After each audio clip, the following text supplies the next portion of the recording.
attractive. How I've can never you not? found a white. Now, it's probably some white girls that are attractive, but I don't see them as attractive in my eyes. I do a sister.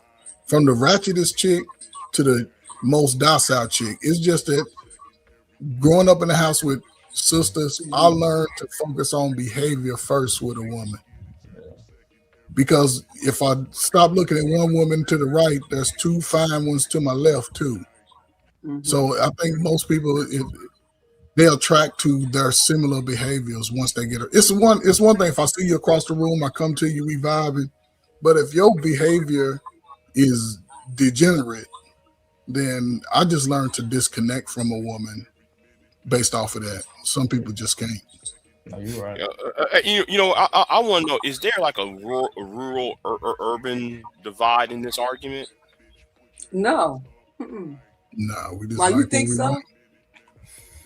I mean, in terms to geographical locations, all of that. I mean, does that fit into the choices that As far as parts of the country, like Chicago to Mississippi to New York, California, I don't think it really. Well, can applies. I say something? I'm the only black here. I'm in West Virginia. I've been out here for almost 5 years. So. Oh wow! I didn't realize you moved. Yeah, I don't see no blacks. So time I see you blacks, the when I come darkest on nigga you can YouTube, I find. go home to New York. Dang, Miss Sheila, you in West Virginia? Sheila E. You might want to go one state over. I'm over here with me, yo. And I'm glad I asked that because Sheila E. You up in a rural area, up in West Virginia. I'm in South Texas. I mean, there's not any, around us. I mean, I'm just saying, and I wonder, does that play a part in how we view dark skin, light skin, versus are we willing to hop that fence type of? To go with what Big. I'm sorry, that's Sheila, a go fair ahead. question, Big J. So, because we were talking about PG County the other night, right? Well, you were talking about it, and that's one of them things. I happen to be in Northern Virginia area, so it's a little more diverse. But I also live in PG County, and you're right. Like it's if you're surrounded by predominantly black, then that's what you're gonna be accustomed to, right? That's how you date. That's who's gonna be your friend group. That's where you're gonna. There's no cultural exchange. You know what I'm saying? Right. And to go with Big J's question, Don Gordito made a point here. He said when he lived in the South, they considered him light skinned. And in the North, he's considered brown. Wait, I know. No, hold on. I know Big J did not say they consider him light skinned. No, Don Gordito said I'm actually dark. Yeah, I know you're dark skinned. Yeah, I'm dark. You're dark skinned, Big J. I always thought you was light skinned. No, he ain't no. You can tell he dark skinned. Then he cracks up. See, that was a nice coach. Why you say that? Listen, first of all, Big J, I said I don't mean it. I say it out of love. But the question I do want to ask you is, do you accept you're ugly?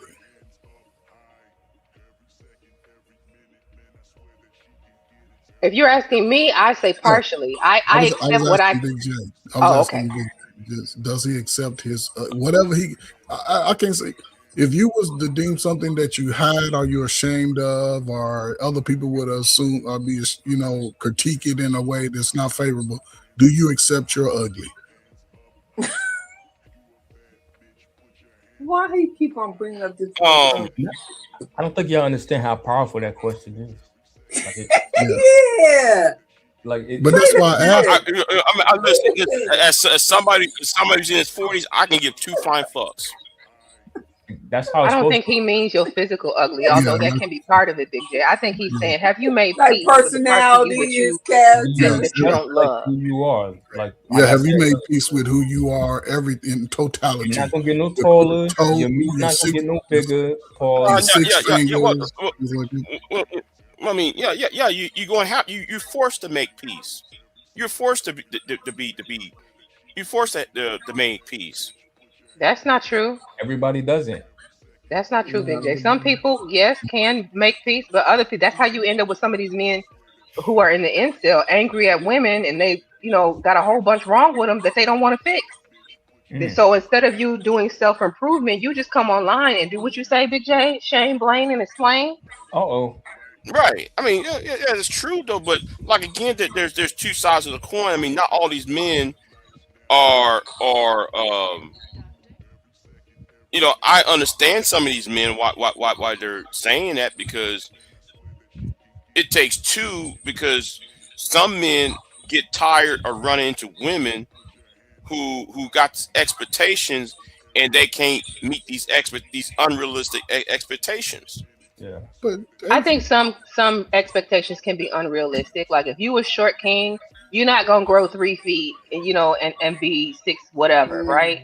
However, if you are severely overweight, you can lose some weight. If you Right. got the Right, George right. Jefferson going on, you can cut that off or go get a hair transplant. You don't have to do the in between. right, and Have if y'all I'm seen half of these Improvement. guys who argumenting and stuff about these women? Half of them don't get no haircuts. This shirt, they look dingy looking. I mean, like, and then the brotherhood, they got the food stamp brother. So he complained. He said he getting all the women. And So the reality is, just be the best possible version of yourself. That's yes, it. that's That's it. it. Because even though I'm five, look, and I'm not You saying know, me personally, but if my son, he's 5'7", I just keep telling him. And can you say something too? It's that's funny. still not short 5'7". Listen, dude, be the king of the 5'7s. Focus on the women that's 5'7" and between 5'7" and 5 foot. Stop trying to get a 5'7" not 6 foot man. short for me, maybe because I'm Right. I'm just 5'6". saying though, no, it don't doesn't have work like that. unrealistic Okay. expectations. Ain't no woman go look down at no nigga talking about kiss me. It ain't happening. It ain't happening. There are some tall women that go Hey, after there's some short shorter bosses out men. here, bro. Okay, I but mean, they far and few between. You're not gonna if you you lined right. up 1,000 sisters and said this is available short 5'6", 995 of them be like, nah, pass. Now, coach, if we're gonna be honest, there is I a don't great think 5'7" equalizer, and that is called Yeah. resources. If But you he Resources. got ain't a got no short king who has, like, you look at some of these actors who are short, you got the yeah. Tom Cruise of the world. Yep. I think Tom Cruise lies about his height. If I'm not mistaken, he's like five something, like low five, He five like four, five he probably, seven. he probably, he probably Yeah, because five he eight. looks short. Yeah, They he make him five look eight. big in pictures. They make him look Nah, tall. Right. But he who's going wear to the turn little down dating Tom Cruise, inserts right? in his His shoes money, and all his that shit. status. There are equalizers that make up. So basically, if you don't have the height, if you know you have come with quote unquote deficiencies, and I don't think that's a deficiency, then you got to be dope in other areas and let that be what you lean into. And I'm not saying lead with your money. I'm saying have other things going for you because height ain't it.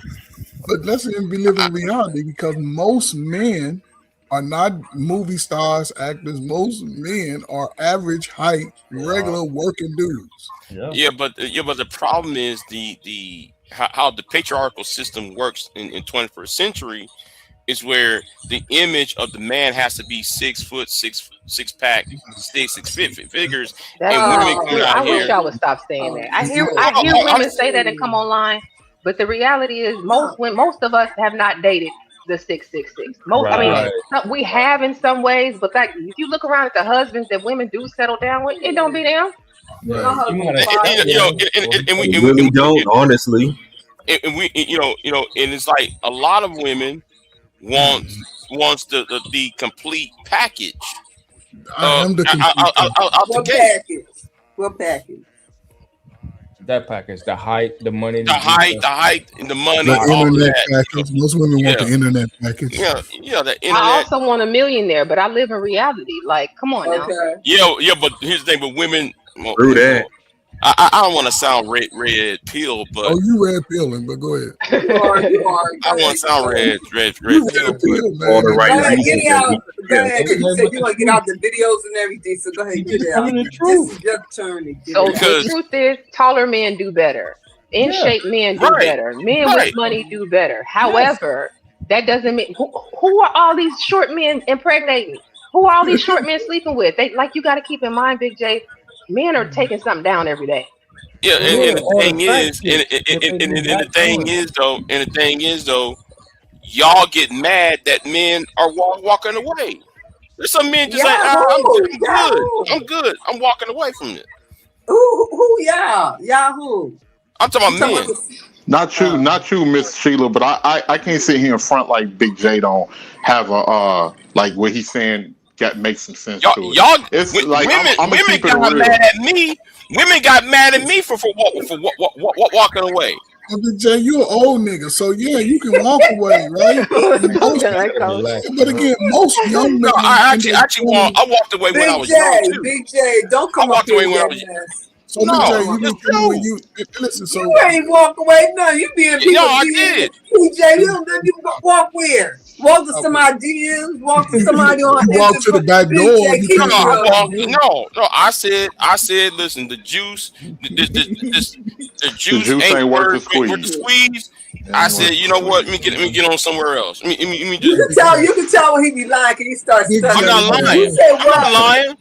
I'm not And lying then on that. and then we just see a video But and Big J was like, "How you doing, baby?" Like, Right. but I'm gonna keep it. Carmen came up there with all that Spirit. caramel skin. Empress Carmen came up with that caramel skin and them bootylicious boobs in his face, and Big J didn't know how to act. Big J Yeah, was it's like you glowing, looking man. good, but he won't walk away. No, you No, want to but walk. to You want to walk. So to he add to just what he became was more distant. saying, it is like some it is like, not the gender bang, but I got to keep it real with what he's saying.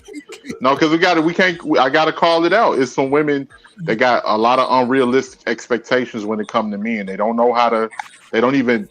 They don't even really know much about me in the way that they think they knew, and that's what keep them in situations where they don't understand men. It keeps them single, and a lot of the times it's their girlfriends is backing up the same rhetoric, which is Why do why. y'all focus on them women though? That's always been my main Because question. When it's men, just like y'all focus on these no good men out here. It's but I it's a don't. lot. It's a lot of them. It's a lot of them. When But you y'all know hear what? me talk about men, do you hear me complain about what men aren't doing and the crappy men of the world? I ignore them niggas. Fuck them niggas. Yeah. I don't Yeah, care. I don't hear you talking about it, Candy, but But the thing it's is, yeah. All men But in the the I same thing don't. boat. I is don't. though. I don't You know The what I mean? thing is, the thing is though, right? I got to go here and say it. I gotta say it. You got say some it. women. You know what? I'm gonna use myself when I was in my teens and 20s and early 30s. You now wait. It's always Hold. no. It's always some woman who get Oh with a shit! bum ass nigga, a bum, get get pregnant with bum, and then they after they break up, they want to talk to you. I'm sorry. No, take your ass right on back over there and leave me the fuck alone. You He saying got you saying you PJ, the you cleanup said man, when you Big was in J? high They come to you school, to you clean yeah, up. yeah. He a clean up man. picture I'm not. I'm stars. not. I'm nobody's clean up man. That's what they categorize you. Not that you play the role, right? No, not that you played the role. That's the way a women was trying to play you. Right, right. Because I want to be number one. You No, see what I'm saying? I'm arrogant. I want to be number one because I have ambition. I don't need no other bullshit coming there and and take me down.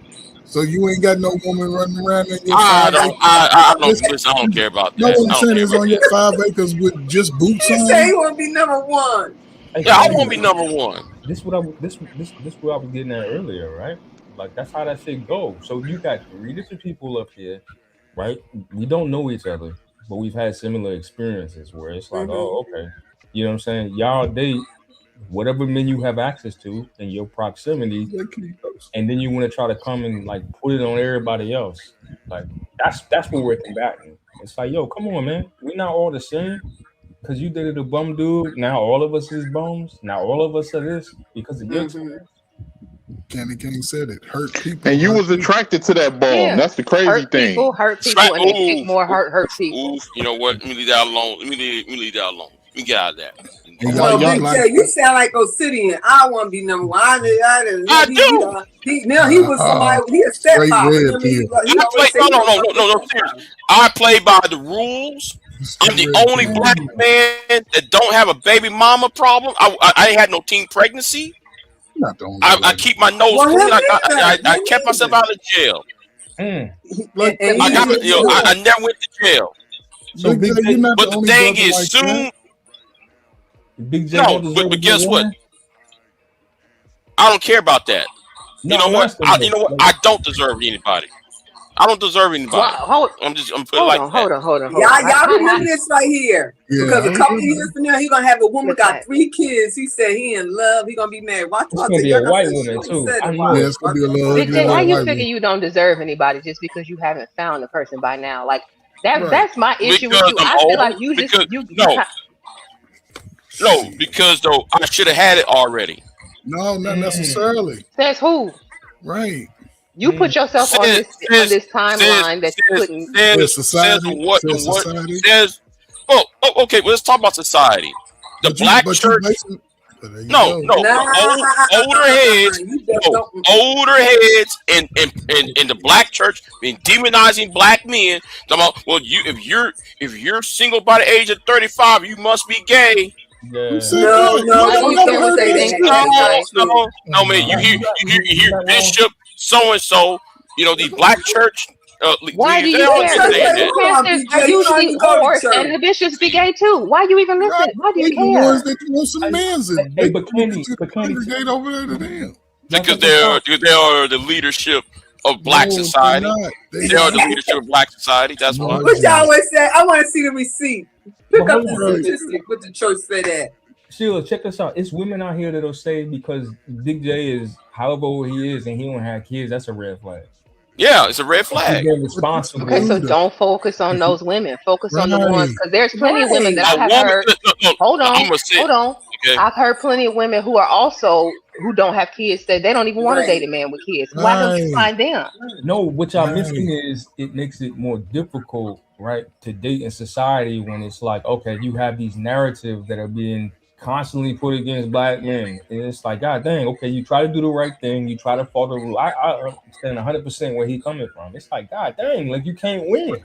But the I flip side, understand Uso, where I Uso. understand where you coming from, but he ain't gonna find nobody. He gonna get on live 5 o'clock this morning, and he gonna get on his soapbox, and he gonna, you know what, Big J is a mess. Go but ahead. there's a thing. I don't understand that rhetoric, right? Because despite what people been saying, just to bring back and play, all of my life by black people, I've been called every light skinned joke you could think of. Old yellow, mellow yellow, high yellow, right? But my confidence put me in a position to where I focused on the women who like me. Yeah, that's Right, true. That's right. true. You And right, believe you me, right, man, you right. listen, man, again, That's man, it. That's the key. salute to my moms, man. Flip I mode. think y'all missing it. I And I think don't y'all have, and Yeah, missing it. you know, I like my light skinned brothers. they Y'all they are missing it. totally missing the point. They totally missing what I'm saying. When society, I'm not even gonna sit here and lie to y'all. This is why I Society. understand where Big J's coming from. There Growing you up, go. I ain't never heard nothing. Mostly, I heard nothing but negative about black men. You have Really? and that bothers you when you have people, your own people that look like you, that literally make assumptions and talk down on you in a very, very negative way. That will shape your way of viewing certain things. So I Now, do okay. understand Can I what Big pause you J is because I saying do? because I got a question okay. for you in regards to that. Now, Hmm. you said you heard this in your environment. Is your Thank you, environment God. filled with single women or single mothers? Because I didn't hear that growing up in a two-parent Me household, right? either. And I'm Facts. not I ain't trying My to heard. shame, and I'm not flexing. I'm saying the majority of my family is married, right? Mine too. Aunties Yep. and Hmm. uncles and all of them was married, so I didn't hear Hmm. black Right. men wasn't shit growing up because it was all these Right. married black men around. Hmm. Facts. I had Okay, the same. yes. Yep. My environment was filled with a lot of single women, and guess There what? you go. Oh, Majority of that's black why. men that are coming out of majority single households. So this Yeah. rhetoric is being spewed To the kid, nationwide. You got to to the remember, young man. we ain't even all of us ain't even in the same city, Candy. You and I in the same city, but you got brothers from Detroit, brothers from Baltimore, brothers from Brooklyn, brothers from LA, brothers from Houston. Everybody is not collectively just coming up with the same, you So, know, by so, by ourselves, especially when we don't know each other and we got different so experiences. 18, what you're saying is most men have heard that black men ain't nothing from their mamas and aunties and cousins, You right? hear Yes. from your mothers, your aunties. You have women that are involved as authoritative figures in your schools, all types of stuff. Where they literally got this. Mm, They kind of it's like this thing where they kind of look down on you, even if they don't say it. They kind of look down on you. Where do y'all And be going at? When y'all, No, so I we didn't come see on, that until I got man. to the internet. To be honest with you, yeah, when I exactly. started to see black men ain't shit was when I came around like the BWE spaces, and that's where I heard women saying that. it's not But even that just, The wasn't the collective sectors. of what I was hearing. but Candy, it's not even just that. Like there's Cause like all my this. uncles, they're educated Oh, stuff. They got land, and I mean, right. so Even when you work with Y'all, certain y'all, women, I'm y'all, gonna put it like y'all. this. Let me say this real quick, BJ. Even when you work with certain women, you get that aggression, like different. They think they can talk to you any kind of way because they in a position of power a little bit over you. And this is the woman that's supposed to be your sister. A lot of these, and you got like the what was her name? The bell hooks and all of these different people Oh that they Lord. ingrained this mentality in certain women, even in education. That So happens. You'll I have certain experienced women. that on a job position with a guy. They want to give it to me instead of Yeah, him, and yeah, you'll have certain women in yeah. education, Sheila E. I just say this and you got it. You have like I done heard certain women say, "Oh, the black community is just women and the children," and so it's like a tug of war for power. So we can't act like this is all in a lot of brothers' heads. This hey stuff has Candy, been going on and it's been going on for a while. I mean, See, it before may not be I everybody. want. I want It to may not be say. everybody's situation. It may not be before everybody's Kevin passed, situation, but guess what? It happens, believe it or not. Some see it, some don't, but we can't like it don't fucking exist. Just saying. But go ahead. It do exist in yo, listen, politics. I mean, they were setting up laws that, and I ain't like it because we had our black women and our Puerto Rican women. This setting up laws against black and brown, and they ain't saying nothing. I was the only one in the room saying something. Who that gonna affect? You know what I'm saying? So the end of the day is we had a lot of black sisters and brothers in the seats, and they ain't say nothing. so before Kevin passed, may he rest in peace. And y'all can agree or disagree, but he said that there was a like an underlying tone of contempt that the black woman had for black men. And again, I ain't trying to be a no gender banging stuff, but it kind of like pointed it out. You start to see it in the workplace. You know what I'm saying? Like I said, working in DC, you kind of see it. You learn to ignore it. You know what I mean? You get along to get along. It just is what it is. And then obviously, as the online platforms continue to manifest, it starts to now we see it more. And that's why Hey, y'all got to Nav. stop. No. That's why y'all got to stop the SBE. Y'all, I mean, SBE is right. Is why Trump is president. This red pill, the red pill to Trumpism pipeline. That's why I try to tell y'all stop with the SBE bullshit because like you putting this energy out here, and now everybody's suffering. You got white boys willing to have a civil war because they can't get laid. Bro, Trump is Yeah, president. niggas ain't doing that. Let me just say this real quick. No, but And and ho- ho- you still, but it's there.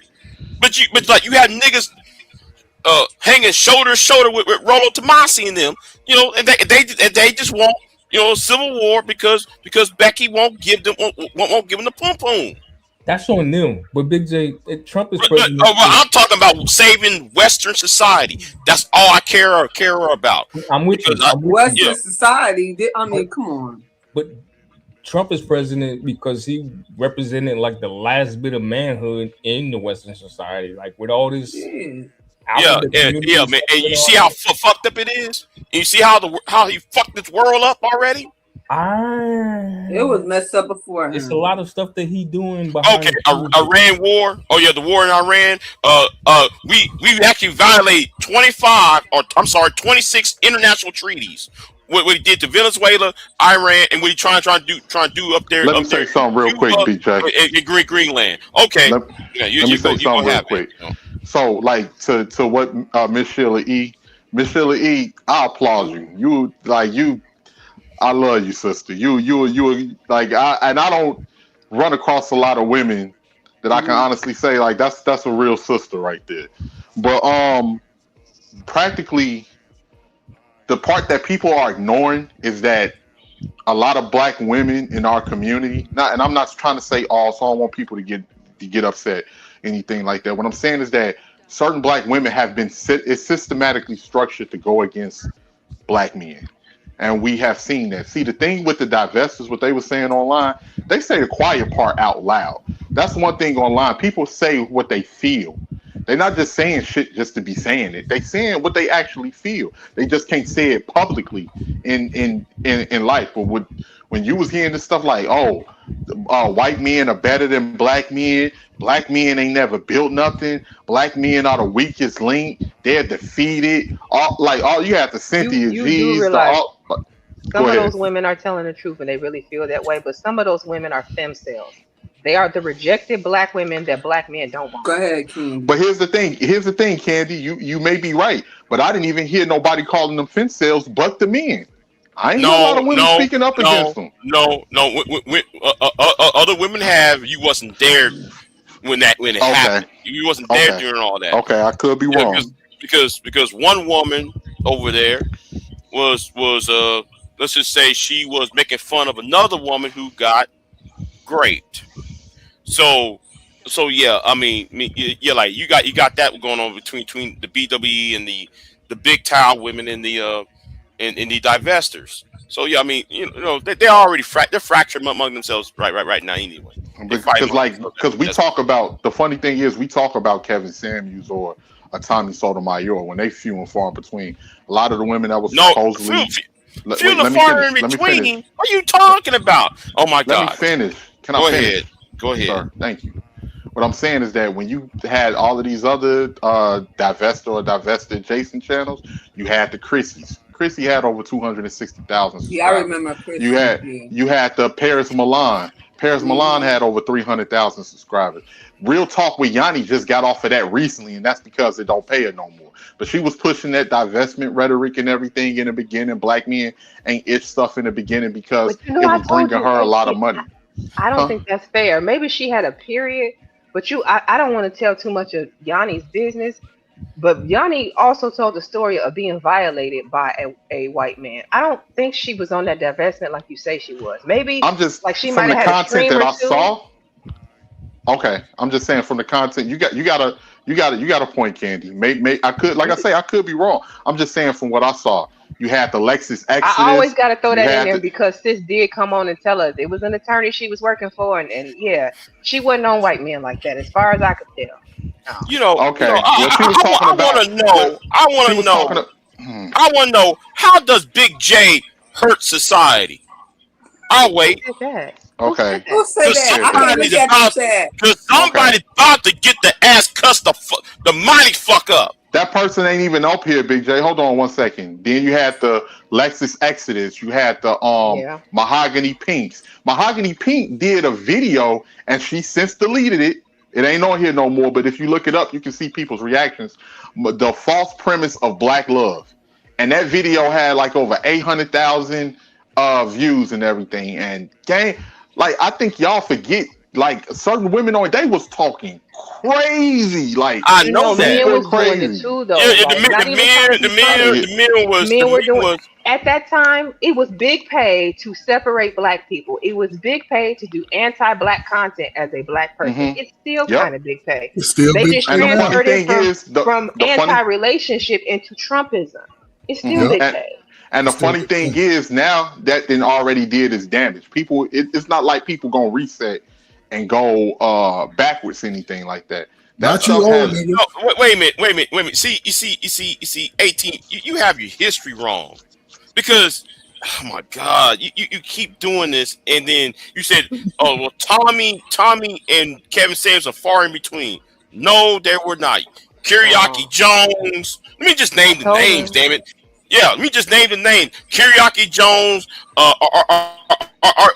Argon Forest. Argon Forest. He wants a Taliban. He wants black women to be chained up in. You got BGS, Obsidian. What? Hmm. You see, I'll, the okay, Butt I'll give Hurt you Blues BGS nigga. and Obsidian. I'll I've give been you going BGS, over but let me ask you BGS about stuff those too. other people that you named. No, How no, no, many no, no, no, no, subscribers man. did they No, have? no, a ton before 2000 before the before the challenge got flagged down in 2016. They have a lot of subs. Can See, we stop again, it? you wasn't here. You wasn't here before 2017, 18. You wasn't here So during all that. so Big J, So it I'm was just equal. Go I'm ahead. just gonna go by the dates, right? Just that is 10, 11 years ago. If niggas is still allowing a few select mindsets control how they are No, maximizing oh their man, Coach Ferg, nobody is doing. I'm talking about this was just 5, 6 years ago. No, It no, was but just it, see, was. no, Wait, but wait, no, wait, wait. I Let me go longer finish. than you. I'm talking about what I'm talking about. I get what you're saying because I was around when it was Sergeant Willie Pete and other big people, Big J. When it was still the Blog Talk Radio days. I remember that. What I'm saying is that a lot of people ain't this. It's not something to really be downplayed because a lot of people are heavily influenced by this. People literally come on the They internet are. They looking for are. guidance because they don't have guidance at their home. If we gonna keep downplaying until shit is all the way messed up, and then we're gonna keep downplaying it after. I'm telling you the elements of what's actually has transpired as far as people, and I'm not trying to make it seem like the men are innocent. I know it's some no good rotten ass men out there that have said some Mm-hmm. foul stuff, but I'm gonna keep it real. From what I saw, I didn't see I didn't the level of the level that I saw coming from the women. I got to keep it all the way. I ain't never seen nothing like that before. But Even I coming Okay, think from you the okay, were women. more in okay. tune with I the think one This is it. that why. I impacted think you the it. I most. As think a it is woman, worse than I'm telling most. you, also the people that Big J's naming and all of that stuff back in the Hmm. day, I can even name some people he didn't name, and some of the Hmm. things that they would say, and even the people in the chat. Like there was that period that we were just rough with each other all the way through. Mm-hmm. And it's No, just That now wasn't that rough, people are Candy. That was changing self over hate. and flipping. And now, That was self no, hate. That was no, self hate. no, no, no, no. Hold on, hold on. You wasn't here when Anthony Powell killed Asia McGowan. I They took was. this I shit off of was. you. I No, no, was. no. I If was. that I was was the around. case, no, no. I If was that was the around. case, no. If that was the case, 18, you wouldn't be saying the things that you were saying. I You wouldn't know be what I'm saying that. saying. I know When exactly when what I'm Anthony did saying. to Asia, Wait, you let me. wouldn't done that. Okay, I was go ahead. around. That was in like '08. That was like in '08, '09. I remember that like it was Nigga, that's yesterday. It 15 was years ago. no, I know what you're talking about. Coach Ferg, we were subscribers of YouTube. Damn, YouTube been around since No, but '06. what I'm saying is, Goddamn. that's a whole generation of that's a whole nother generation of people, right? Who's coming up behind listening to the fighting of this feminist mindset. All of y'all, including Feminist, myself, have grown feminist up under mindset. the What's a listen, feminist mindset? listen, bro, let me explain. All of my life, all of y'all life, y'all grew up under the feminist mindset of what the Democrats has pushed on to our society. The Democrats. Yeah. They they Okay. they, I they changed my But party guess years what? But guess ago. what? But guess what? listen, I am a Democrat, and what you're saying is bullshit. but what you You're a saying is, Because the Democrat? thing is no, but you no. Because the responded, thing is but no. bro, you Because responded from a the thing is feminist no. The thing mindset, is though. hold on. Reaganism has fucked America up. Yeah, it messed it up. Right. Brought drugs right into our community. And guess what? However, And guess the what Ronald Reagan did? Hold on. emotional state Guess is what Ronald Reagan introduced? Oh, no fault divorce. yep. He Ronald introduced, Reagan. So why you want to say it's the and Democratic then Party Bush, when it was a Republican and president then who created no fault divorce? Come on now. and Both then both parties crooked. It's who was that? politics. Clinton introduced the 3-strike rule against young black men. Started early. He started locking up black men by the droves. Ever since In the then, '80s. that's what happened. I was one of those No, the teenagers. black church was the The black church church didn't was have nothing to do lobbying. with it. The black church Okay. was lobbying the Clinton administration, Hold on. lobbying Congress to pass that the '94 Okay, crime bill so law. so Come so on the Because now. there's black one Black thing. church There's one wasn't thing doing as well nothing. that I see. There's one thing as well that I see. Right when I came up in the '90s, growing up, it was nothing but masculine figures. All of like the TV that we watch, all of that. The people that we was influenced by, a lot of that stuff. Even and of course it was still remnants of that from the '80s and the '70s. With by westerns. '95, a lot of that stuff started But being more but feminine. what I saw happening in '07. Once the rainbow people got they marriages and all of that stuff, then you just start seeing them push more and more and more. And I hate to say this, but I'm gonna keep it all the way a G. We got to keep it real because you know how they like to say men are sassy and all of that stuff today. You Mm-hmm. had a lot of women within in our community backing the rainbow people against straight men. They was literally team. Oh, yeah, straight men are the problem. And you see Feminine how right. homophobic. Like, and then now we fast forward today. Then you got women saying, "Oh, well, all of these men are sassy." What the real men was when the real men was around? You said that was toxic masculinity. You said that these men were a problem. and they needed to be dealt with. You sided with the rainbow people against your own men. So it's a lot of stuff that we keep forgetting as far as how we got here, because nobody was paying attention, or that just No, need to be nobody. swept I'm under being the rug. honest with my brothers. I love y'all stuff, but only problem I had with some of y'all that y'all would not. I mean, really fight these laws and position upstate. That's what we started doing, running for the mayor, city council, governor position, stuff like that.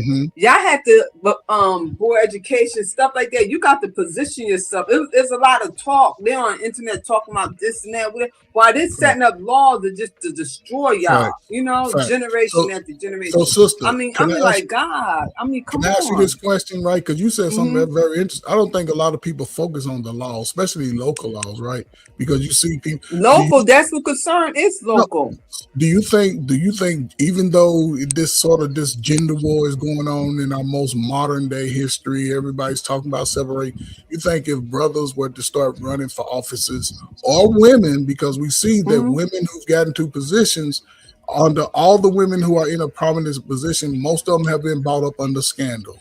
Even the men, you can look at the states where they run in offices, there's some type of scandal.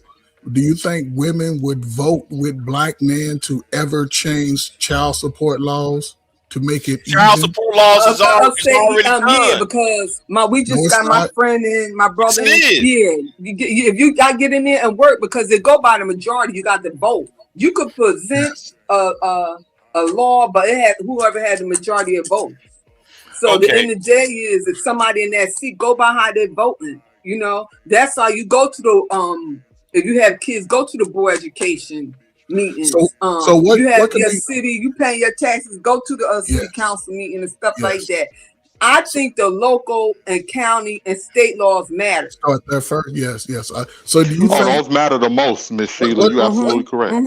What if you could change the law? What general law would you change that would benefit both men and women of color within the greater society? What would you implement? I would love a hate law. A hate law towards the blacks, yeah. It's already hate law. It's already hate law. It's not to the Chinese, the Asian. No. The hate law. It doesn't say hate crime bill for black people. It was Defense Budget Act of 2010. It was passed. See again. I did a video on that, and y'all still believe that this a social media argument that there was no such thing as a hate crime bill for black people. I wish I stopped. Why they still killing our black young men? He's correct about that one, Sheila. It was in regards to that. I think it was the guy who got dragged. It was James Bird. Yeah, but they're not implementing it though. Yeah, it's not federal. It's probably a state, but it's not a federal law. No, it is a federal law. It's a federal law. To look into it. Yeah. I actually listen. I did all those videos showing people know what y'all say, against this online rhetoric of misinformation, but people don't. No, because I've been at it, Luke. I've been taking care of my grandson. I'm like, that's why I would think. I've been at the politics for a little while, whatever, and I think that would benefit us. No, but it's not being enforced. That's the problem. And that's what I'm saying. It's not. And then on top of that about the child support law. I'm gonna look into it, because what do it say? If you really break it down, the hate law, did y'all break it down? Yeah, I actually showed it on that one video I did. I actually was reading it because somebody in that chat room. So why did it bring that up when that young boy got shot by the Asian man? Because because that bill because there was no civil rights, because I don't know why it was not brought up. I don't know why it was not brought up when the Asian guy shot that boy in the back. That was pure hate crime right there. It was pure hate crime. That's what I'm saying. Well, I think the part of why it wasn't brought up was because they believed that he was in the commission of a crime. I think that changes things. That was the doubt. Once they raised that level of doubt, that's always gonna. And this is the thing: when it comes to doubt, when it comes to other races, they get the pass. They do, and we niggas don't get we the don't. pass. They don't. If it's some doubt, you guilty. We don't, and that's the difference between some of the federal laws and the bigger laws. But I think a lot of things we could alleviate as a people if we just, regardless of how much we go back and forth. I treat it like family. But let me get something too, because I said this is my second Bible. I would change this too, because this is old, since 1775. Y'all know what I'm talking about. 1775. You got something from 1775? You a millionaire over there. But another thing as well, yeah, we never gonna get it past that because we've been positioned, and we've been positioned where people view us as we're the criminal of the country. We're everything that's wrong with America. So we'll never get that passed at all. But the funny thing is, black people better start learning to work with each other and stop working against each other because our numbers are stagnant. All of these other groups are outgrowing us. I need niggas to get the fuck out of my way. That's what I need. And what are you gonna do when they get out of what is your put them in the ground. No. See, I see what you're saying. I might be with you on that one, Big J. I ain't going in no compound with you. No, y'all little just get rid of everybody, go together. I'm on that. We can't talk everybody to death. Right, we can't talk them to death. They're not trying to hear it. But here is you can't dig a foxhole, you can't even come in my camp. Guess what? You damn right. Got you. Damn right. How tough you think you are? Because if you can't dig a foxhole, but here's the thing. I'm gonna tell you why I say what I said. Right back in 2014, I told one of those, and some people say Big J was pillow talking. Somebody in the chat room will say Big J he wasn't even there when that shit happened. Let me tell you what really happened in that back chat conversation. I was telling bitch ass BGS, him, and 5 other niggas. I said, listen. Instead of us complaining about the black women all the time, how about we get political? Because we can have a black round table over there at Omaha, California for VidCon, and we can start our political thing talking about black men's issues. Oh no, we can't do that. We got to shame, blame, explain the black bitch. Then though. Earlier, I was talking to Tommy Sotomayor when Tommy had a little birthday up there in New York with a Queasy 100. I said, Tommy, and it's being recorded. Y'all, it's in the archives. So I said, Tommy, how about we go ahead and how about we get political and address the problems with black men? No, man, we can't have that because we got to sit there and cuss out these blankety blanks. That's what I told them. Fuck all of y'all. Y'all not serious about this shit. That's why I said I'm gonna quote MOT. These niggas need to be stowed on and get the fuck out the way. Because you're in the way. So Big J. Some of us over here are serious. I wrote 4 different types of legislations. You got people over here lobbying. Then you got idiots who come online and make things into a fucking joke because they can't fucking get laid. Well, it's not my problem. Your dick is dry. Too bad. What's wrong with you? Go in the bathroom and wash them tears out your fucking face and be a man for once and start slaying the fucking dragon. And what's the dragon they gotta slay, Big J? The dragon of unemployment. The dragon of miseducation. The dragon of the prison, the school to prison pipeline. That should be talked about. It need to be sit there and explore. But no, niggas just want to blame everything on women because they think the women are the gateway to their manhood. I'm against that.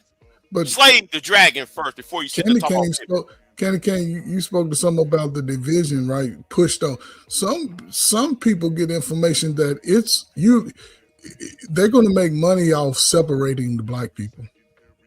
You see channels where the guys just spend 3 hours talking about women, and you see channels where women spend 3 hours talking about men. The whole time it's separating black people. And it's unfortunate in our society, black people, because that's all I'd be concerned about. Most people are forced to choose a side instead of saying neutral about life, because the way somebody treated 18, they ain't gonna treat me the same, and vice versa. But people, And you gotta I'm gonna ask ask y'all a yourself. question. Go ahead. Go ahead, Go ahead. Sheila. Go ahead. Okay. Do you think this should be changed right here? what is Y'all that? ever No. took the time to Separation. really read this? Why not? Because No. in this, we're not even considered human beings. Because the 13th, 14th, 15th amendments changed with the re-fifth things already. But they can change the amendments back, right? They can always alter that.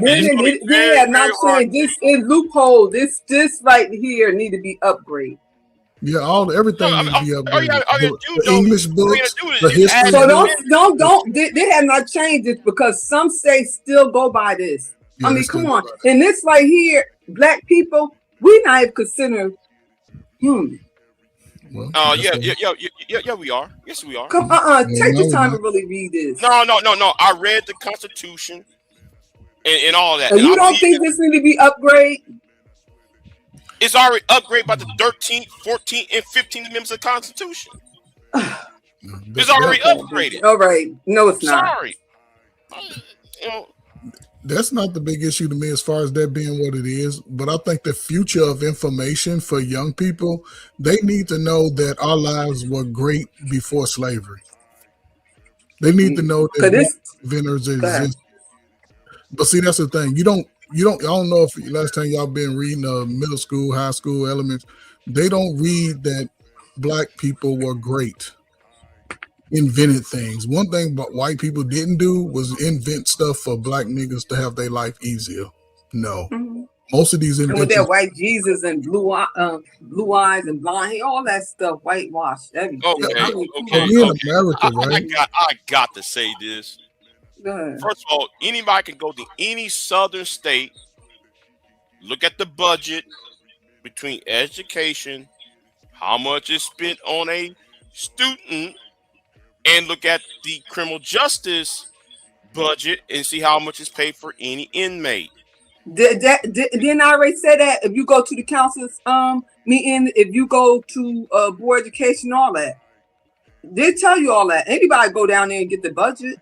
Right. So for somebody to sit there and tell me that, and without any facts or not citing not one source, to sit there and tell you there's no such thing as a school to prison pipeline.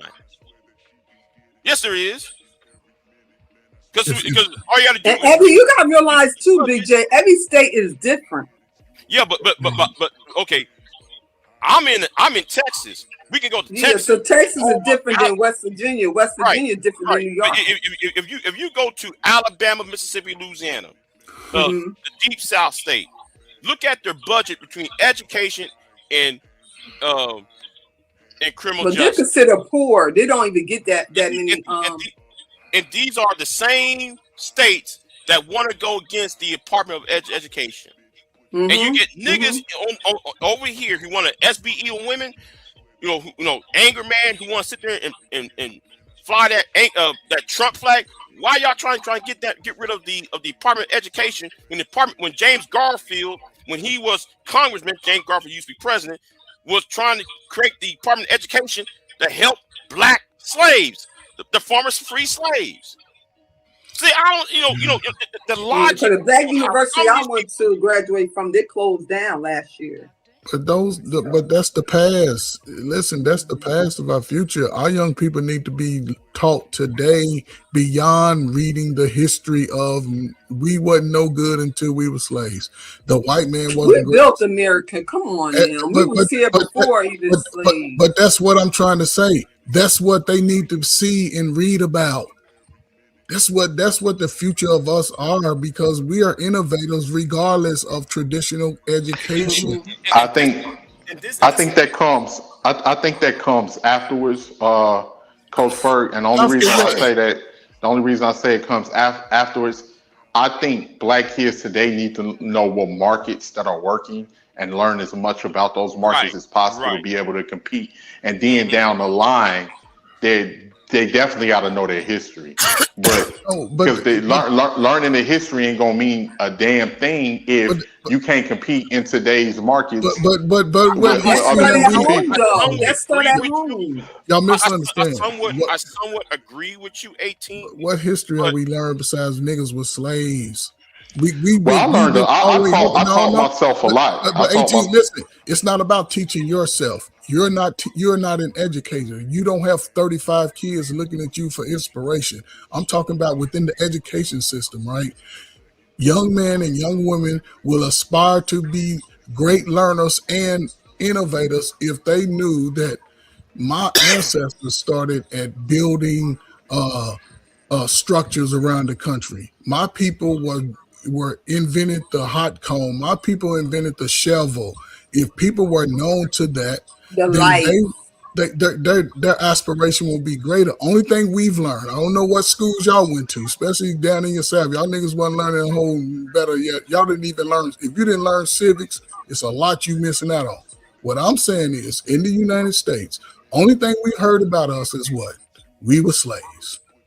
That's That it. seems to be what they want to preach as the start of our history. Yes. Exactly. Yeah, I'm saying we well, got to go our school was beyond that. all black, so we didn't. It was a Yeah, lot. well, then, here's the thing. Let me just say this real quick, Big J, and then you my got it. Exactly. problem Wait, is, hold on one and second. We were okay, go way ahead. But more. here's the thing: the education system is structured around that to keep. The only way that that'll change is that we have to come together and implement certain things in the educational We system just have to say for we our. Right. want this. Yeah. Because if we don't do that, then they're still going to keep teaching our children that. Like the instance, like yeah, you're going to learn about like we didn't even learn that much. We went from like when I was in school, we went from slavery to civil rights. Martin Luther King passed away, and that was it. We didn't learn about and now we free and equal now. We didn't learn about anything with Malcolm X. We didn't learn anything about a lot of different. We learned certain things here and there, but that's going to be up to black people to decide. And we got to ask if black people got enough pride in wanting your children to actually learn that. Are you aware that? See this, and this is where it get complicated, and that's like because there's a lot of black people that we trying to speak and help that don't care about other black people. There's a lot of black people that got their own alternative agendas, and they just stuck being black. They don't care about being black. They just existing being black, and those are the people that have to get pushed out of the way Yeah, and look past as far as speaking about having some type of pride and identity. We got a lot of black people that only want to unify when it's time for some bullshit. Yeah, They I'm don't gonna have want to my brother unify Phil. He on the board. under He on the nothing board else. education seat, and he been on the board education seat now for 16 years now. He just got his seat back again, and I'm gonna have him. I'm gonna interview him because that's how he got that seat again. He really care about our black kids. yeah. And he really, I mean, because I ran for board education too. For the first time, my numbers wasn't that bad. I only lost about, I think, like 50 or whatever. And that's good because I was running against money. Not, See, if you came to But YouTube, I sure everybody I'm else going to would interview him would because fight. he have a lot of knowledge when it comes to the school system and being on that board education. Yeah. And it's a lot of young people who are looking to be inspired, so they won't be in the positions that we seeing out here. A And did lot of y'all young folks want to be degenerate young kids and did y'all notice we don't really see a lot of male principals no more. We don't see a because lot of black male principals no 18, more. a lot of black men Upstate New don't go York to it is. traditional college. Yeah, it depends on where they are, but a lot of black men don't go into traditional education. It's that's where the job market is shifted for black men. They go to college, some, but majority rather go get a skill trade, rather work with their hands. And in our community, people don't admire those jobs. They admire the jobs where you can wear tight jeans every day, with the fake jewelry, sagging pants type. That's what is given the limelight. But the brother who's studying to be an engineer, who's studying to be a mechanic, the HVAC rep, those guys are not getting the shine, which make good money and a good living. I was gonna say college isn't for everybody. I'm not even against Yeah, them if you right, decide not to right. go to college, as long as you get something, get a trade that can be used like a future proof trade. You know what I'm saying? What, We're gonna always need firefighters. We're gonna always need police officers. We're gonna always need EMTs. Like There's things that you can go into that aren't going to Hospitals, rack up a bunch of debt for you Where if is that's the not what you want. where? jails, No, that's what I'm saying. Where's the best place houses. outside? Where's the best place that a man can go learn a skill trade and get paid and have an opportunity to make maybe $150,000, 20, Vocation, Apprenticeship. You go to Nope, apprenticeship. apprenticeship of They got nope, apprenticeship. vocational nope. school, Apprenticeship, you got to Apprenticeship, pay for. Apprenticeship, bricklayer, construction, you got to plumbing, pay for. electrician, HVAC. plumbing. That's You got they to pay. got apprenticeship. You have to When my pay daughter for. graduates, she graduate. Now these kids graduate out of school with a degree. They have to. I don't They know have to. what state y'all in, but upstate New York, my daughter graduated with her engineering. My other one medical. They go to school for LPN and all that stuff. By the time they get out of school, they already got their career set. But how much do So they get scholarships? Yeah. no, Wait, no scholarships because the schools supply all that. That's in the budget. no, but They you know work what I'm with saying? they work with the college. It ain't no No. scholarships. When someone is studying in college to become almost It, every but thing you coach, study in college, unless you get a scholarship, you pay out of pocket. You pay money. yeah, Oh but coach, no! What they did there are scholarships. upstate? This what we did. We had the community college and the The free, school. okay, Yes, okay, yes, but yes. not everybody Long they has keep that. up the long they have good they have to have a good GPA and Yes, everything. Yup. yes, And we start at 10th grade yes. because a lot of people don't know education and criminal system work together. That's why they always saying you could tell a child gonna be in But prison by 6th grade. that's what Big J And was that's why saying. I said your home, the house is you your child first teacher. So Yes. I really put in my daughter's head, you get pregnant while you're young, you ain't no child support or nothing. You going to How, school, and at so, the end of the day, is that father gonna be gone and you're gonna be taking care of the baby. And no child, we don't believe in child support. how old were your children when you and your husband divorced? When I got 21, How old were they? my daughter was 28. But see, that's what I'm saying. They already had it in them. They understood from both parents. That's the first one. And the baby girl, she don't have no kids. That's what I'm saying. I had The my life, first. She had her first child at the age of 28. no man, I'm just saying the lifestyle that you all was able to provide, just emotionally, not without the physical stuff, but the emotional stability that y'all provided. It trumps what you see today. Most people Yeah. are affected by that. And I So want to salute. point out real quick, 18th letter. You see Taylor's comment? You still there? Yep, that's true. Once they deleted Malcolm X, they I don't see. I don't y'all. A lot of y'all wasn't around before busing. Oh Before they yeah, bust. shout out to Taylor. Shout out to Taylor. That's a good dude right there, man. Was any of y'all did I any, went to a I Richmond can't even private school. see They the taught us chat. about slavery and God, I'm everything ready to drop and down. civil I've been rights. up No here. Malcolm X. No, they definitely ain't gonna teach y'all about no Malcolm. Hell no. I love the Malcolm X. And yeah. Yeah, Malcolm X was teaching he was motherfuckers the same thing. Like they didn't teach us about the child. Black Panthers like that. Anybody Yes. that was That's my because mother was a Black Panther. Power to Because the once we people. went into the educational system, I don't. Any of y'all, none of y'all were bust. Meaning, you had your home school. 18, Chicago. You can walk to school. It was a point Yeah, where we you can yeah, walk. walk. I used to walk to school. My first school was Yeah, we Shoup did. We Academy, did. and But that was but across the street from me. but in most other states, kids have to take a bus from their neighborhood to the rich right neighborhood. That's what I mean by busing. They just like, okay, you're gonna go 10 miles away. And all these fancy houses you seeing coming from the regular hood, like, oh man, okay, I want that. So you didn't hear about the goodness of who we are, but they still had things within the school education system to where it provided opportunity.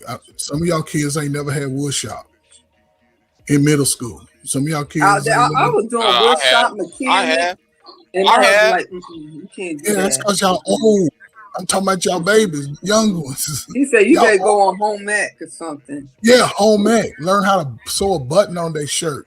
Your mamas I know didn't how to teach do you all that, that. crochet, all that. I ain't want to do all that. I want to work on But cars, did all your chains, mama teach stuff you like all that, that. or did you just pick it up? Yeah, my mother and my grandmother, yeah. Yeah, mama and grandmama. Cook. I See, was cooking at the age of 9 and everything, making potato every salad, baking certain a things cake and adults everything. must teach you. You see, you was taught by Mhm. the adult. Now we come the And last I knit, 25 years. crochet. I can make hats, Look at you blankets, shirt, showing all out, that stuff. The old school. showing out. Yeah. Do Mhm. most millennial people pick up those hobbies today? Mhm. And my daughter, let me tell you something. Both of my daughters could cook. I mean, my baby daughter, she had treated me the cruise, her and her fiance last year for Thanksgiving. So this Thanksgiving, she said she gonna do all the cooking. And I was like, can she cook? So I really, when I went down there, because they had got to my house in Georgia, and I was like, okay, she could cook. Oh wow. I was like, okay. I know the oldest one, she cooked her tail off, but yeah. And her fiance was like, yeah, she could cook. You know. So So I would you say you said, taught we them did a well? good job. Yes, we. I'm glad you said we. Thank you. Mm-hmm. Salute to the husband. Yeah. I'm glad you No, said because we. I gotta give credit to my husband because he Yes, balanced me salute. out. If it Yes, was up to me, they'd be man. Shoot. appreciate you.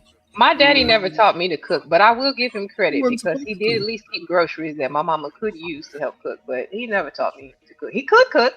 He did cook, especially like Thanksgiving and whatnot. He's a very good cook, but he never taught me. My mama was more Yeah, stubborn. that wasn't his role. See, your parents Oh, understood. here we go. That baby boomer. Understand? No, it ain't baby boomer. Because guess what?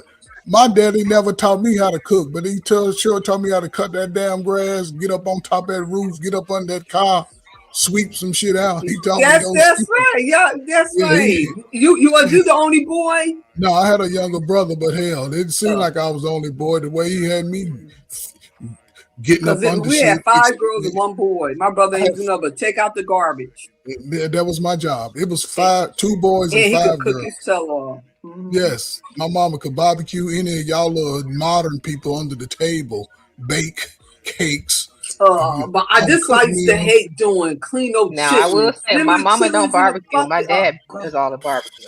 My daddy ain't lift nothing. That nigga just went to work and paid the bills and bought some dog food. That's it. Yeah, my No, father, he was a cook for sure. I was taught to cook by both sides. What I manly was, stuff was you taught? he taught me how to do plumbing work. We Okay, used to pump out septic tanks for a living, and we used to do that's you know, hard work. yeah, it is, That's it hard is, work. yeah. But So are those skills passed down today from the fathers to the sons and the uncles to Mm-hmm. the sons? That's a big thing that I would kids are say missing. no. it makes Oh, money. I'm gonna be honest. It There's a makes money lot Okay. of men doing who that. don't even know how to Trey's change coming back tires to out here. style. They don't know Yes, how to check for the the oil level. yes. They don't know how to check Change the tires. tire. Yeah, it's a lot. And I can't say that I fully blame the men because if you grew up in a household where there were no men there Yeah, to yeah. teach you these things, then you're not gonna know. However, I don't give you a 100% pass for the lack of education because if you can come on here and figure out how to get on the Manosphere or Red Pill channel, you can come on here and learn how to change a tire. Thanks. Yeah, YouTube teach you Yeah, everything. Every yeah, damn thing. yeah. Like just as somebody said, I work in OSHA. Don't even know what OSHA is. Oh shit. Ocean Somebody 10. remember that. Like, remember that? Remember, homeboy said, I work in OSHA.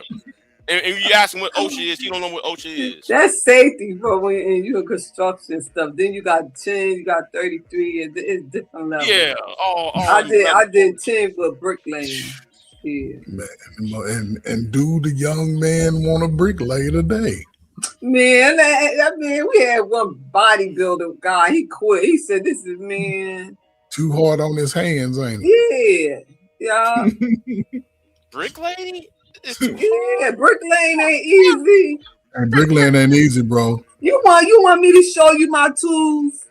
It Shoot. ain't easy, bro. I know about the tools, but I'm just saying, so you got bodybuilders saying it's rough on his hands? Because it's not just the brick. You got the big old block. I mean, like, In the Right. blocks. I Yeah, mean, the in the blocks and all that. test, we got to do that. You got to do 150 in an hour. And That's a then you lot. got this. It ain't no joke. Everybody, That's I a lot. thought I was gonna do little breaks. That's so yeah, I could do it. How many, Man, how many rolls is please. that? 150 an hour. It's about 3, 4 rolls, ain't it? Mm-mm. I said that's all right. I'll switch over to welding. Mm-mm. But that's why I think that's where the education need to sort of catch up to society. Education in schools shouldn't. It should be math, maybe a little reading, but everything else is just skilled labor, skilled work, skill putting stuff together, taking it apart, dissecting it, reading the codes of it, all of that. Building, coding, uh, all of that should be a part of the modern education. Not, I don't need to learn about George Washington anymore. I don't need to learn about what they did. How white people went to the moon and how they sprayed my ancestors. It's just like if somebody passed in your family and people keep talking about, man, I sure hate the fact that your baby got murdered. For the next, don't nobody want to hear that shit. Right. But that's just me. I've been in education and I see where kids are bored, sitting in the chair all day, ain't getting it. And if they don't do something to sort of revamp the revitalization of America so these young folk can start building their own communities, building their own neighborhoods, paying taxes that will protect them more. Other than that, I don't know what y'all old 40-year-olds gonna do because they're gonna run y'all ass in the ground. Mm,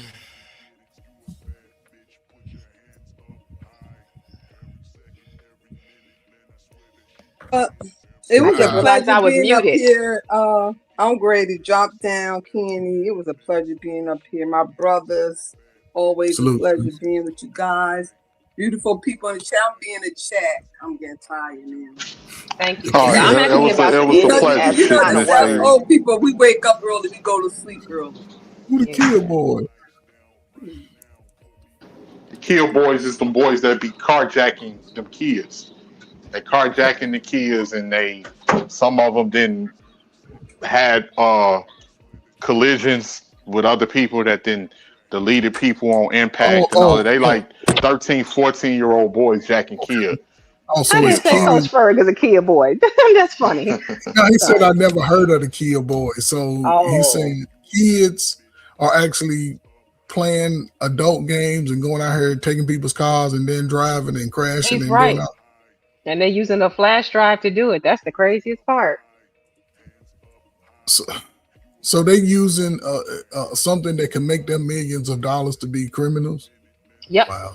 Yeah, well, and like that's what I was saying earlier, Coach Fur. You got to look at what they being influenced by, Niggas is fat. who putting it in their ear, and You need to have them go be a big brother to somebody, a big uncle I've to been a big somebody. brother. I've been a Keep big doing it. brother, Coach Keep Fur. doing it, man. I've Don't been let a big don't let brother. the internet ruin it. Keep doing it because they Nah, need you, He bro. say it's not the I get internet, Coach Ferg. He say it's real life unappreciation from these Like, parents that don't did worry it to about them. people. Listen, don't yeah. worry So about like, the I'm people not. you ain't Hey, helping. I'm gonna keep it all the way real with you, Coach Fur. I ain't about to sacrifice myself. I'm sorry. Don't I'm worry sorry. about the I ain't people about you to ain't helping. sacrifice myself. Only I focus can and help. again. I can See, help to. I can help to a That's a certain fact, extent. Juicer. I can help to a only certain extent, but I know only. one thing: if 18 for something happened to me while I'm dead and gone, it ain't nobody backing me on nothing. So I ain't saying none I of can that. help. I can help to an extent. I love the babies, but I'm not about to get out here and become a martyr and then I'm gone and forgotten once I'm gone. No, No. I ain't saying to go be, don't fight against the grain, but it's still a lot of young men and young women who need to hear a open-minded voice. Hmm. They need to Oh, hear I the agree. I better agree. and the worst of it, and not only hear it, see it. See Because today, and I'm just saying, there's devices like what I compared to YouTube to when I was working with a lot of young men and young women.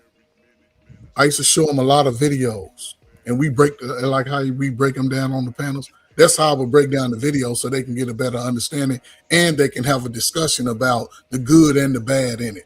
What could happen if you made this decision? What could happen if you followed through? And once they see it, they start to think, oh, okay, there is a better way. I don't have to do it this way. I can figure out other options. Is all I'm saying. And brothers like you and even Candy King, y'all have that type of mindset. You talking to 40-year-old niggas your age, nigga, you like talking to a brick wall. No, I'm not even trying. I just, voice my opinion, man. We didn't all got so used to being up here and speaking with each other and just giving our opinions. I'm just giving my opinion, man. Um, to some people, I try to talk, but one thing too, I understand that the influences are much stronger than the person that they feel that's older than them. Because it was like that when I was a kid. The influences was stronger than what my grandmother was telling.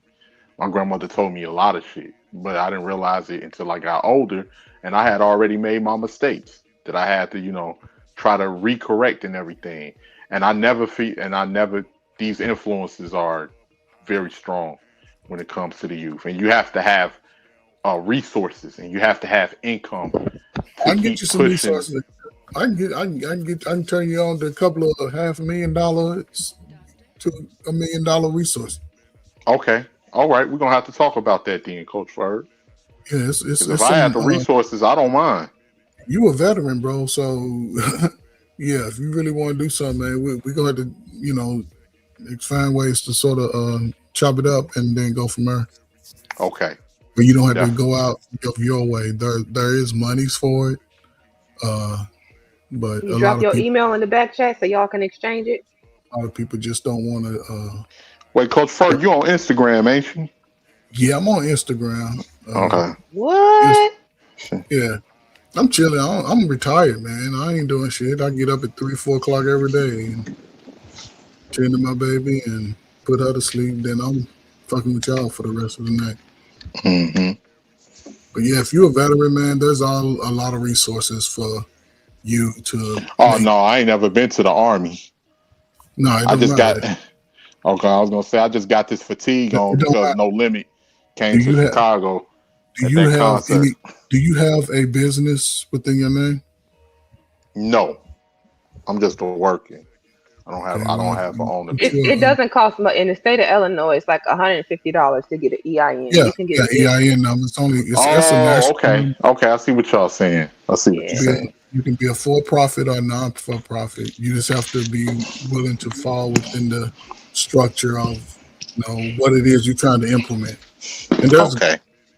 there's a lot of opportunities. This from anything from working with domestic people to teaching people the arts of outside, technology, Mm-hmm. computers. You want to help kids code and stuff like that.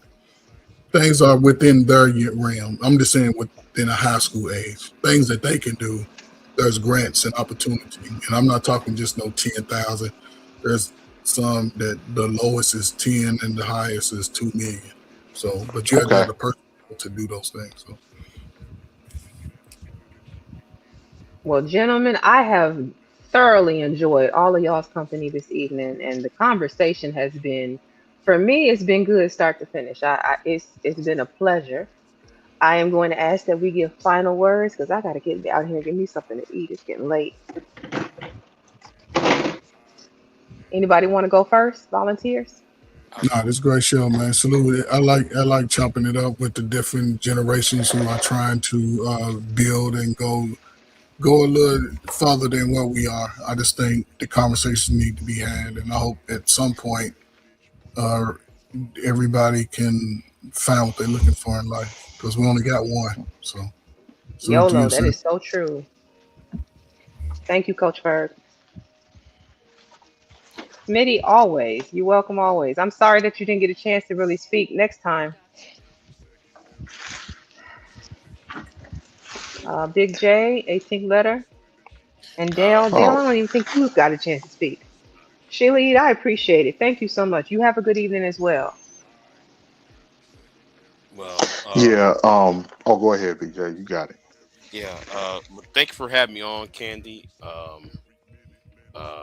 I hope things will go well for you from now on. So I that's think all. they will. I appreciate that, Big J. You know what? I would say with all the drama and mess that I'm just not even about to play with, I'm going to continue to do what I do best, and that's all I can say about it. Right, right. Yeah, yeah. So I wish you well and everything else. So I'm gonna get out of here. I'm out. Have a good Have a night. good night, Big J. Good night, y'all. Good night, Juju. 18th or Dale, who wants Okay. to go? Is Dale still up here? Maybe he's not. I mean, I I haven't think heard I him speak. think He might have hit the link and fell asleep. You pulled a nighty, show me. yeah. I think Dale might have walked to the corner store or something. I give my last word. Hmm. Thank you for allowing me on your platform, Ken. It's always a pleasure when I'm able to come up here and chop it up with you and everything. This was a great stream. I really enjoyed, giving my perspective on things on different subjects that we tackled throughout the stream. And thank you for having me. Anytime, you always welcome over here. Like we always have a good conversation and chop it up. And I always appreciate you guys coming back. So join me next week. I definitely will. And I must say, I think Dale is not there. So I'm gonna go ahead and drop you, Dale, if I don't hear something in the next 5 seconds. I think he's not there. Y'all have a okay, let me go ahead and take him down. Again, I want to say thank you to everybody who came through, everybody who hit the panel. I thank y'all for all of the donations and the likes. Greatly appreciated. I understand my content is not going to be everybody's cup of tea, but for the ones that it is, I feel like y'all are my tribe, and I appreciate you showing up for.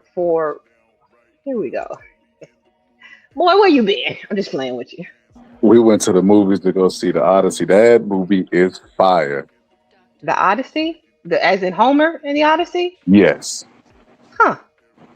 Man, that movie is fire. I was in the chat, but I couldn't hear that much. But man, I cannot believe you still alive. Candy Cane is on the mission. Listen, I was gonna cut it an hour ago, but the conversation was so good I didn't want to do it. I just had to let him run it. Candy Cane is on the mission. Hey, sisters, shout out to you. You got the sauce. Appreciate Only that. a select few can keep a conversation. And listen, if you a content creator, shit, I done heard people start doing magic tricks, making balloons at 2 hours I'm without done. drama. If you've been up here rocking for 7 hours, damn. Well, one thing I can do is hold a conversation and facilitate it. When I was a little kid, they told me I talked too much. So who knew Mama it was gonna come in handy one Hey, that's one reason. That's why I tell people like, yeah, y'all know I can yap now. day. Put me on that live. You know I can yap. Hmm. But now that movie was fire. I would recommend everyone go see that movie. That movie was dope. I'll probably go see it tomorrow. Tomorrow's my off day from streaming and whatnot, so I'll probably take my butt over there and go Hold see on. it. Ain't no off day, sister. We like listen, they go back full circle. You gotta be the GOAT. Listen, I'm a content creator. However, I'm a full time employee, part time content creator. Until the money makes it, what I'm saying, full time. We gonna have some off days, Well, my bro. hold up, Kenny, because I told you I be studying these Tom Brady's and stuff. You know what separates them from everybody else? What? The time they put in. So like everybody got a job, everybody stressed, everybody busy. I feel like what's gonna rise to the top, the cream, is the people that's looking for this to replace their job. Mm. Minus drama, because drama is easy to do. Drama's easy to Drama's do. It's the it's it's the most laziest content creating thing ever. You could pull two people up. Hey, he talking about your mama. Hey, he talking about your daddy. Both of hmm them passed away, and then motherfucker, I'm gonna do this. I'm gonna do this. That's easy to do. But real content, real conversations, man. Joe Rogan do it 4 hours, and then he done. hmm You been up here 7 hours. That's crazy work, sister. I ain't listen, Candy. I ain't know it was like that. You a fool.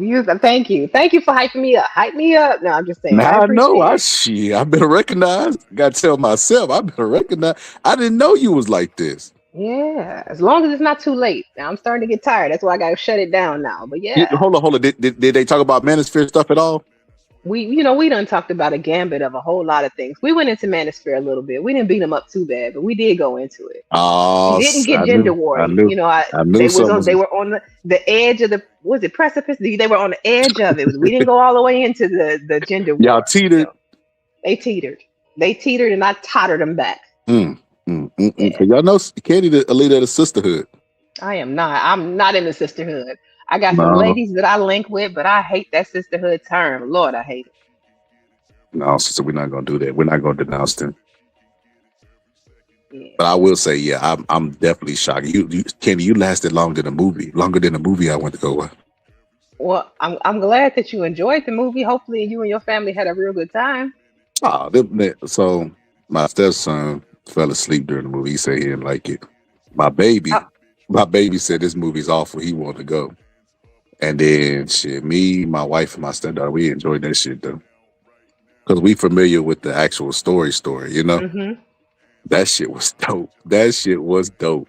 It started off a little slow. I'm not gonna lie. It started off a little slow, but like it picked up towards the middle, and by the end, you was on the edge of your seat, like, oh my god. I like a good slow burn though. Pull me in, get me enticed. Let's go. Facts, and that's how I know you. That's how I know you up here showing off your fancy smashy education, sister. How you know that story? What? So you familiar with Homer too? Absolutely. Did you See, not think that's that I was a reader? What? sister. That's what the see. I'm gonna tell you, like one of my red pill mentors told me, sister. We don't care about your education. Oh Lord, I gotta drop you now. No, I you gotta know what I drop. realized. You know what I realized. I was gonna talk about on my show. I was gonna show Terrence Howard with that dumb one times one equals what do you say, 4 or 3? His bad math. I don't know where he got that And Negronomics you know math what? from. I remember Negroes really investing heavy into that. Like, oh, Terrence is a genius and this and that. But then those same people would like they didn't like Neil deGrasse Tyson. They said he felt like he's stupid. And I now know why. Because they champion dummies online because it makes them feel good about themselves that they can be championed as being a person that's not official but still official, if you get what I'm saying. And that's Yeah, what Terrence Howard represented. Neil deGrasse Tyson is actually official. He says smart things and does smart things. He understands math, right? And yeah. physics. And they don't like him. They feel like he's snooty. They feel like they won't champion real knowledge. And I was like, yeah, that's pretty painful. That's a pretty painful conclusion I had to come to. Mm. That people won't champion official stuff. They'll always seek what they consider like underground knowledge, where a person don't necessarily have to have a degree, but he's smart as hell because it gives them a hope. It gives them It's the hope. charisma and the mouthpiece. That's why you have so many people get on here with their mics and their internet connection, and all of a sudden they built a cult. And you know what I mean? Like we got flat earthers, bro. Wait, We hold up, got sister. flat Hold up, sister. earthers. The earth is definitely flat, sister. I'm so done with you. Good I'm night. just playing. I'm just playing. That's stupid. But all right, I'll let you get it. I just want to say thank you. I want to pull back up and you because everybody know me. I show love, support, and keep it real. Thank you because Mhm. I ain't gonna lie, kid. I was burning on both ends of the candlestick. I'm losing calcium in my bones. Doctor say I should stop. I'm not gonna stop. You I'm so know. done. But yeah, today I ain't gonna lie. I was tired. I had worked out earlier, and I was gonna do a live, but I was like, nah. And then we had this Samo live plan. I was like, okay, I get like at least an hour or two knocked out. But 6-7 hours, sister, I gotta return the favor. You gotta let me know one day whenever you don't feel like doing it, and I'll carry it for you because I owe I you one. appreciate it. I definitely. I don't think I won't call you on that now, because I No, will. you definitely. Hey, listen, hey, I ain't Varnell Hill. I ain't Varnell Hill, and you ain't Martin. You remember that episode? No, you really could call me on that. I definitely will carry him. I already do it for other people, Mm. Okay. so I Well, definitely will that's do it for you. Especially you done did it for me. much appreciated. And your people was in here rocking. They did not abandon ship. They were in here participating even without their captain. I appreciate that. That's crazy. No, I don't think they don't like you saying that I'm their captain or whatever. Oh Lord. Don't take it personally, y'all. We come Don't from the take it red personally. pill space. They don't like that. They gonna have to assert their dominance now. Why you do that to me, sister? Oh Lord. They're gonna pull up on you and drop their nuts off on your desk. I'm sorry. Yes, yeah. No diddy, but yeah. But yeah, I appreciate it. That's all I wanted to pull up here and tell you. I appreciate you. And like I definitely am gonna return the favor. All right. Perfect. You have a good evening. Get you some rest. All right. All right. Bye bye.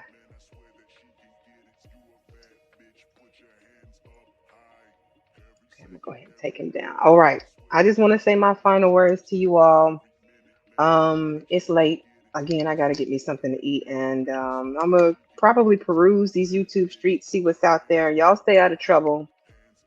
Just remember, believe half of what you hear, and really none of it. out here in these YouTube streets. You have to realize a lot of things people do and say it's because it's content, and people are going to believe in the lies over the truth. The lies are always more entertaining. You know what I mean? It's spicy. We like spicy. We like spicy until spicy is on us. So, with that being said, I'm going to say, yeah, I know it's happened to everybody. It's I guess a rite of passage, which is why I'm not sweating it. Like, if you don't know me personally, then you wouldn't know my story and what I've been through. Ain't nothing gonna break me. But y'all got it. As far that's what I have to say on the situation. Y'all got it. I'm gonna let you have it. Again, I'm gonna keep doing me. And y'all got it. I don't care what is said, whatever narratives is put out there. Everything is true. Believe it all. That's all I got to say on that. All right, 'cause that's my stamp. Believe it all. Don't come ask me shit. What else? I do want to say, in case y'all haven't been paying attention, the food is gonna cause your anus to explode. So be careful with all of the raw fruits and vegetables. That's what they're blaming it on right now. We have a explosive diarrhea parasite out there, and I just want to make sure y'all are aware of it. And apparently, it is possibly impacting Taco Bell, McDonald's, Burger King, all of that jazz. Cook your food, people, and maybe eat out of cans for a little while. And y'all be safe. Have a good evening. I appreciate y'all coming through. Good night.